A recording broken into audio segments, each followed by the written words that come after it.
Hi everyone, I'm Nathan with the ebookreader.com. For this video, I'm going to give you guys a review of the Kobo Aura Edition 2. So this is a new ebook reader from Kobo that was released in September 2016. It was released at the same time as the Kobo Aura Edition, or the Kobo Aura 1, which is the 7.8 inch model. It's got the premium features, it's got waterproof and stuff. So this is the lower end, that's the 6 inch model. So one of their least expensive models that has the front light. And it's kind of a bit perplexing, this model, because I was looking back at the Kobo Glow review from 2012, and it's basically that device in a different casing, because it has basically the exact same specs as the original Kobo Glow, or the original Kobo Glow did back in 2012. So it's kind of weird that it's called the Kobo Aura for one thing, because the original Kobo Aura, what separated it from the other Kobos was it had a flush glass screen. It had a premium design. So this one, it has the budget design, and it has the infrared touchscreen. As you can see, it's got that indented edge right there. So it's kind of strange that it's even called the Kobo Aura, and it doesn't have any waterproofing like the other two Kobo Aura current models. So it's sort of strange. Like I said, it's almost exactly the same as the original Kobo Glow, because it doesn't have a high resolution screen. It has the 212 pixel per inch screen, which is fine to read on, as you can see right here, but it's not the nicest screens that are available. They have the 300 pixel per inch model. The Kobo Glow HD, which is only $10 more than this, has 300 pixels per inch, but it appears as if Kobo is discontinuing that model, so it doesn't look like it's going to be available anymore. They're going to be offering this model instead, the Kobo Aura Edition 2, and while it does have a lower resolution screen, pretty much all the other features are the same as the Kobo Glow HD. As far as the reading features are all the same, it just has the lower res screen. So it is kind of strange that they kind of downgraded it essentially, and basically just re-released an e-reader from 4 years ago with a different name. So that's basically all it comes down to. So it does kind of have a nicer design though, with this new updated design here. It's got the sort of curved edges there. It's got the texture on the back. We've got this new blue button for the power button. So then on the bottom there's the USB port, so there's no micro SD card slot like there used to be on the original Kobo Aura. So it's kind of a downgrade. It's not, it doesn't have the flush glass screen, doesn't have the premium design, it doesn't have the micro SD card as the original Kobo Aura. Alright, so let's just go ahead and talk about the features here. Like I said, it's a 6-inch e-reader. It has a front light, so if we tap the upper screen up here, we can access the quick settings menu. You can see your battery percentage and your light level from there. So we can adjust the light. Let me go ahead and turn off this light and show you guys the front light. So like I said, it has the same screen. It's basically the same as the original Kobo Glow, so it reminds me of the Kobo Glow. It's kind of a little bit less clear, the screen is, than I'm used to, like with the Kobo Aura 1 and then the Kobo Glow HD. It had the high resolution screen, so it's a little bit clearer, and it seems to kind of come through when you have the light on like this. When you don't have the high res screen, it just seems to be a little bit more fuzzy. I don't know how, it's not really probably going to show up well on here. It just sort of seems like the screen's just a little bit dingier than like the Kobo Aura 1 and the Glow HD with the high res screens when you have the front light on. It's got a little bit of shadowy area at the bottom. It doesn't look too bad, but it isn't as good as other front lights I've seen. Like the Paperwhite 3 definitely has a nicer front light when compared side by side. I'll be doing a different comparison.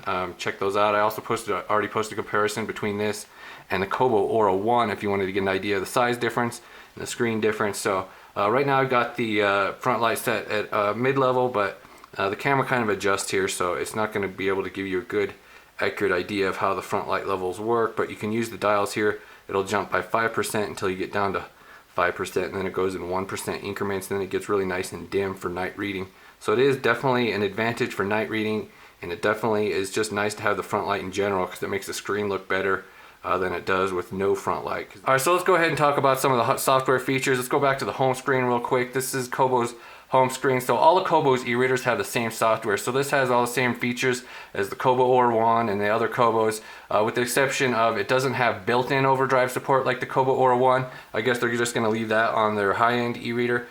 So you can still get library ebooks on here. You just have to sideload them, or if you have a Kobo Aura 1, it will sync them on here even if you don't have it set up for your Adobe account, which is kind of cool. So that's how these got on here, because they're on my Kobo Aura 1. So this is the library view. You got some different options in here. You can sort by, so if you hit that button right there, it gives you the option for cover view. So you can switch over to cover view if you didn't want all that added information. You can just view the covers in your library, and then you got the different sorting options. right here. So then you got the additional sorting options right there. You can also tap right here and we can create collections, and it also supports articles from Pocket. So you can use the Pocket web service, so like you can just send articles from your web browser to your Kobo e-reader. You can set up an account with that.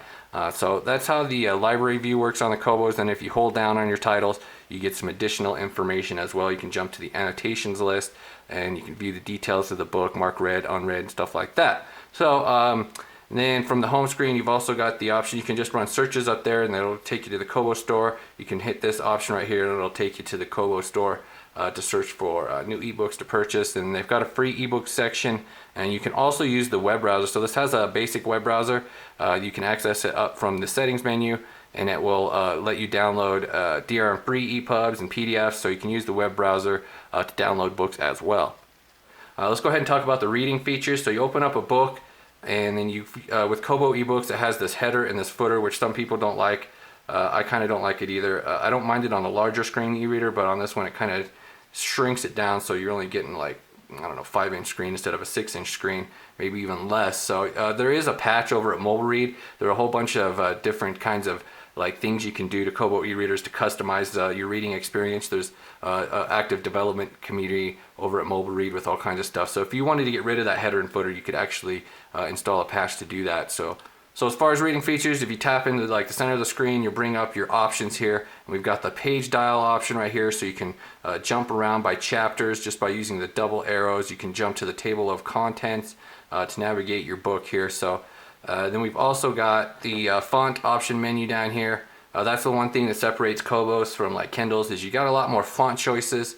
We got a nice long list of fonts here, and what's better is you can actually add your own fonts quite easily. You just have to add them to a folder on the drive, and you can have custom fonts on here. So the cool thing about Kobos is you can also customize the weight. So if you wanted bolder text, you could just go like that, and as you can see right there, a lot bolder than we started with. You do get a little bit more roughness the bolder you get, so you just kind of balance it to how you like. But it's really cool feature to be able to have the option to bold the text like that. I kind of like that a lot for reading at night when my eyes aren't feeling so great. You can just get the text a lot darker, and it's just easier to read that way. I really like that option.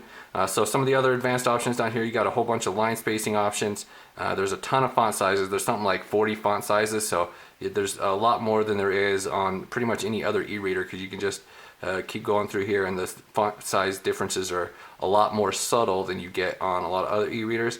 You also got the margin adjustment options, and you can turn the justification to fully justified, or you can have it be left justified if you'd prefer the text to be, or the spacing to be even, but then you have the jagged right edge. So it just sort of depends on how you like to read. So you got the different options for that. So Kobo also has this cool little deal where this for Kobo ebooks, where it'll give you this estimated reading timer. It tells you how much time you got left in the chapter, how much time in the book, and you can sort of see this little chapter list right here.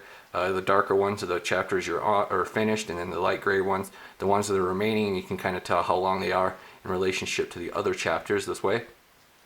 So then if we go over here, you got some additional options. You got your annotations list. We can run searches, write a review, and check the dictionary. You can also do those annotations and dictionaries by on screen here. So let me talk about the reading settings really quick.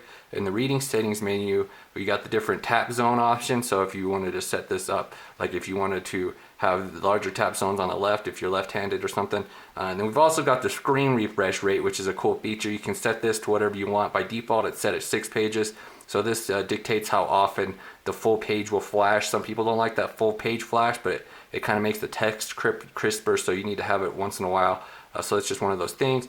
And then we also got some options there for the reading progress indicator, and then you can turn reading activity tracking on and off from here as well. So as far as the on-screen features work, I find that highlighting and stuff works better on this device than the Kobo Aura 1 for some reason. I think it's possibly because of the touchscreen difference. So this one has an infrared touchscreen, and the Aura 1 has a capacitive touchscreen. So for whatever reason, I find that highlighting, if you pull and drag, it's a little bit easier, though still not as smooth as the Kindle. It's a little bit easier on this device than it is on the Kobo Aura 1, though it's still a little bit wonky. But yeah, if you hold down a word, you can add the notes and highlights. So if you just wanted to highlight, then you could add a text note to it if you want, and then you can it'll open up the keyboard here, so then it'll keep track of your notes and your highlights, and you can also add bookmarks by tapping the corner. But there is no way to export those, unfortunately, unlike Kindle, so there is the limitation as far as that goes. So then obviously you also get the dictionary pop-up on here as well. Then you've also got the additional options for dictionaries with Kobo's devices, so they got the translation options here. So there's a whole bunch of dictionaries in the settings menu. There's like 20 that you can download. It comes with these 6 by default, but you can download some additional translation dictionaries as well. So with Kobo's, you can actually share on Facebook as well. So if you wanted to like share highlights or something on Facebook, that would be one way to export them, because you can get them from there.